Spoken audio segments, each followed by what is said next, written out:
La saison 2 de Frieren ne sert à rien, et c'est bien pour ça qu'elle est importante. Car après tout, l'elfe effectue encore et toujours les mêmes missions, dont certaines ont même déjà été accomplies dans le passé. À une exception près, les ennemis ne représentent pas la moindre menace. Les combats sont expédiés au même titre que Frieren faisant des courses dans le village du coin. Le 5ème épisode, quant à lui, nous parle carrément d'une quête dont l'aboutissement n'était pas celui espéré. Avec cette histoire d'alcool légendaire dont le goût se révèle finalement dégueulasse, l'animé nous rappelle certes que l'important n'est pas l'arrivée mais la quête elle-même, si des fois vous aviez besoin qu'on vous le rappelle, mais nous invite surtout à appréhender la valeur émotionnelle de cette quête. En gros, on assiste à la continuité d'une routine déjà bien établie et de laquelle pas grand chose ne semble dépasser au final.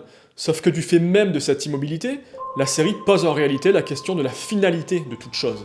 L'exemple du héros du Sud est frappant, le fait qu'il n'ait laissé qu'une empreinte minime dans l'histoire, alors même qu'il a pavé le chemin de la victoire à Himmel et sa bande, étoffe la légende que l'on connaissait jusqu'à présent. Ce que l'on résumait de manière radicale à un simple Himmel et sa bande ont sauvé le monde, s'ouvre désormais à des ramifications plus complexes, dans lesquelles chaque action, même minime, a pu contribuer à imprimer la légende qui introduit l'animé. Et cette importance de l'individu à l'échelle collective se traduit évidemment dans la mise en scène. On a toujours ce lien permanent entre passé et présent, que ce soit de manière littérale avec des flashbacks, ou plus subtilement, avec ces paysages, ces environnements tombés dans l'oubli, mais empreints des âmes qui les ont parcourus. En gros, ce que la mémoire collective oublie, le monde, lui, en garde des traces. Et bien sûr, impossible de ne pas mentionner la frénésie guerrière de l'épisode 8, où chacun contribue à son échelle à l'issue finale. L'émotion ne naît donc pas tant d'un pur plaisir de mise en scène, comme je l'ai souvent entendu ailleurs, mais plutôt de cette exaltation d'une contribution collective à un combat qui ne laissera pourtant aucune empreinte au-delà de ceux qui y auront participé. En soi, que cette saison ne fasse pas véritablement avancer l'histoire, n'a donc rien de surprenant, car c'est émotionnellement que Frieren progresse, et là je parle bien du personnage,